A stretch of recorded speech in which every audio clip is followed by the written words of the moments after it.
Assalamualaikum warahmatullahi wabarakatuh. Baik, selamat pagi anak-anak ibu semua. Hari ini kita melanjut materi pembelajaran yang sebelumnya.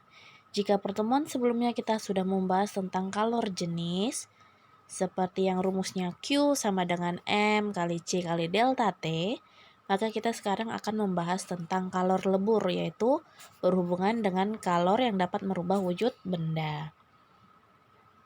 Nah, kita masuk ke kalor dan perubahannya pada wujud benda. Nah, sebelumnya untuk materi ini udah sempat kita bahas sedikit pada bagian materi. Ada yang namanya mengkristal, menyublin, mengembun, menguap, melebur, dan membeku. Nah, di sini perubahan zat padat menjadi gas itu disebut menyublin. Nah, dari dari padat ke gas itu ketika menyublin, contohnya pada kapur barus, itu dikatakan dia perubahannya memerlukan kalor. Sementara ketika uap atau bentuk gas berubah menjadi padat, namanya dia melepas kalor. Nah, tebaliknya seperti misalnya es batu berubah menjadi air, namanya melebur ataupun mencair itu sama ya. Nah, ketika es batu berubah menjadi air, maka dibutuhkan namanya kalor atau dibutuhkan namanya panas, ya kan? Karena apa? Es batu untuk mencair kan butuh namanya panas. Kalau nggak panas, maka es batu ini tadi nggak bisa cair menjadi air. Begitu juga sebaliknya, jika air berubah menjadi es batu, nama prosesnya adalah membeku. Dari proses membeku itu yaitu perubahan air menjadi es itu dia melepas kalor, melepaskan panas, bukan menyerap panas. Kalau tadi es menjadi air, dia menyerap panas atau memerlukan kalor. Sementara dari air menjadi es batu, dia melepas panas, seperti itu. Begitu juga untuk menguap. Menguap ini dia dari air menjadi gas, seperti itu. Sementara kalau dari gas mengembun. Jadi sini perlu anak-anak pahami yang mana yang memerlukan kalor, yang menyerap perlu sama menyerap itu sama ya. Perlu memerlukan kalor dengan menyerap kalor itu sama. Melepas kalor berarti membuang, dia tidak membutuhkan namanya kalor, seperti itu. Oke, selanjutnya, nah di sini kita membahas kalor lebur. Jadi kalor lebur itu dikenal juga dengan kalor laten. Jadi kalor laten itu apa, Bu? Yaitu kalor yang digunakan untuk mengubah wujud dari benda. Nah, kalor laten ini ada terbagi dua. Ada kalor penguapan atau pengembunan, ada kalor lebur. Biasanya kok penguapan dan pengembunan ini adalah perubahan ketika air menjadi gas atau gas menjadi air. Sementara kalor lebur ini adalah mengubah zat padat menjadi cair, seperti es batu tadi berubah menjadi air. Nah, untuk kalor penguapan sendiri itu ingat, kalau kalor itu selalu simbolnya Q. Q sama dengan M kali U. M-nya itu apa? M itu massa bendanya, massa zatnya. U itu adalah kalor uapnya. Jadi kalornya itu berapa jumlah kalor yang dibutuhkan untuk proses penguapan. Sementara kalor lebur, Q sama dengan M kali L. M itu massa zatnya, L-nya itu adalah kalor lebur dari zatnya. Oke, kita lihat di grafik berikut. Nah, di sini perlu anak-anak ibu pahami. Perhatikan gambar yang ini ada minus derajat, 0 derajat, 100 derajat, dan seterusnya. Nah, seperti kita tahu kalau 0 derajat itu berarti zatnya bersifat es. Makanya es dapat membeku ketika di suhu 0 derajat. Jika di 0 derajat saja dia udah berupa zat bentuknya es, maka kalau minus, misalnya minus 10, otomatis tentu bentuknya juga dalam bentuk es. Seperti itu. Jadi ingat, bentuk zat jika di bawah nilai 0 derajat adalah bentuknya es. Sementara kalau ini kita sejajarkan dari es, kita biarkan saja, maka akan terjadi namanya sini kalor lebur, proses peleburan dari es menjadi air. Ingat, dari bentuk padat menjadi cair adalah proses melebur. Makanya sini ada Q2 sama dengan massa kali kalor lebur. Sementara tadi nih dari S ke bentuk S hanya perubahan suhunya. Maka kita memakai kalor jenis, rumus kalor jenis yaitu Q1 sama dengan M kali C kali delta T seperti yang pertemuan sebelumnya. Nah, sebaliknya di sini dari air. Berarti posisi sini air, dia naik ke atas. Nah, ini sejajarnya adalah 100 derajat Celcius. Nah, yang seperti mungkin anak-anak ibu tahu ketika air mendidih, maka suhunya itu bisa mencapai 100 derajat Celcius. Maka ketika dari air menjadi air, maka di situ kan ini nggak ada berubah nih. Awalnya air menjadi air. Sama seperti awalnya es yang ini menjadi es. Maka dia memakai rumus kalor jenis. Sama seperti ini, air berubah menjadi air, maka yang diubah menjadi rumusnya adalah memakai kalor jenis, yaitu yang M kali C kali delta T. Nah, tetapi lihat yang di sini yang mendatar, di sini bentuknya air berubah menjadi uap, maka di sini dikatakan namanya kalor uap. Seperti atau penguapan yang rumusnya Q sama dengan M kali U. Dan seterusnya begitu. Nah, Bu, ini bagaimana yang tabel di bawah?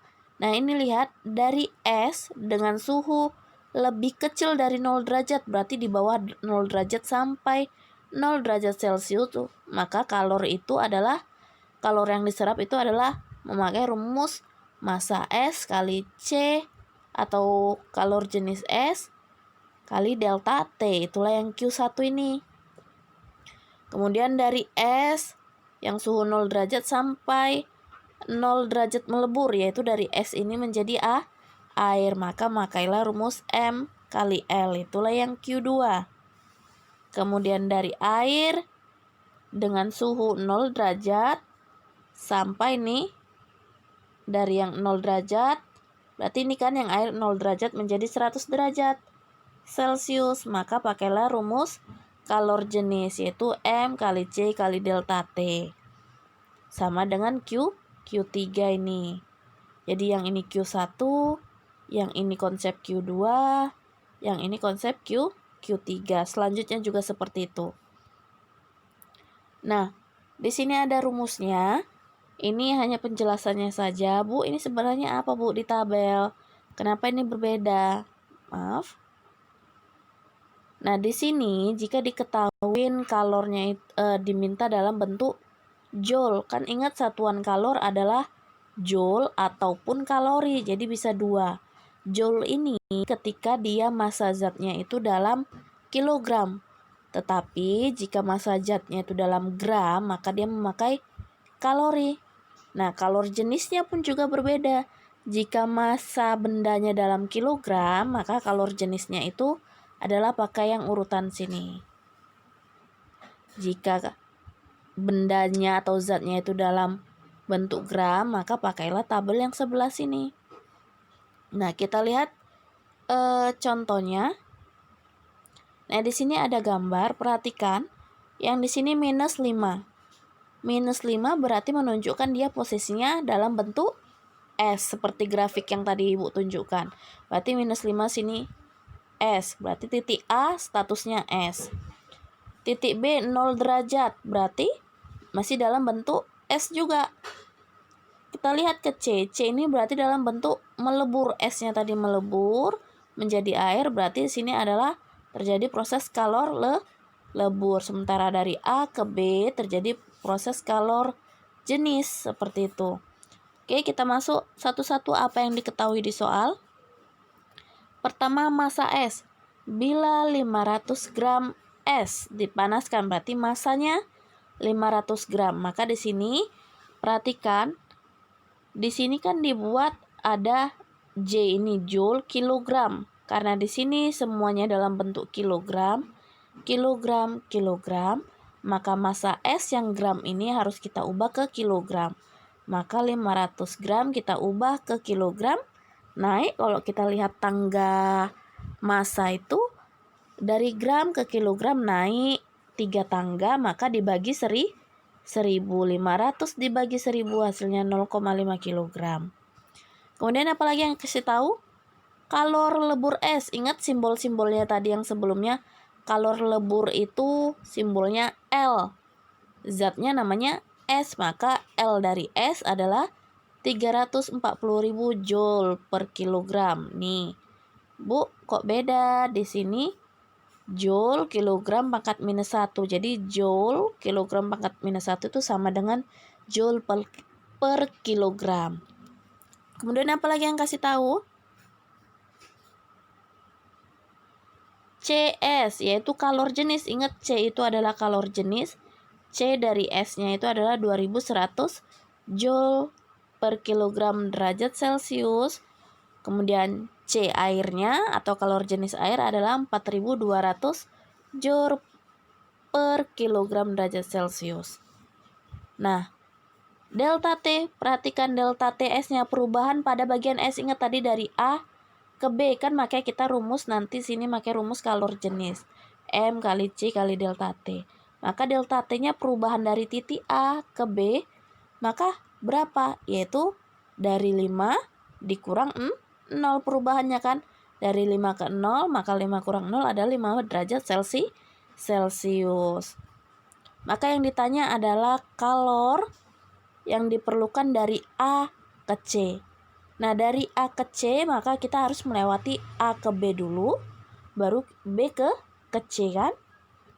Oke, maka rumusnya langsung dari A ke B. Sesuai grafik tadi, A ke B pakai rumus apa?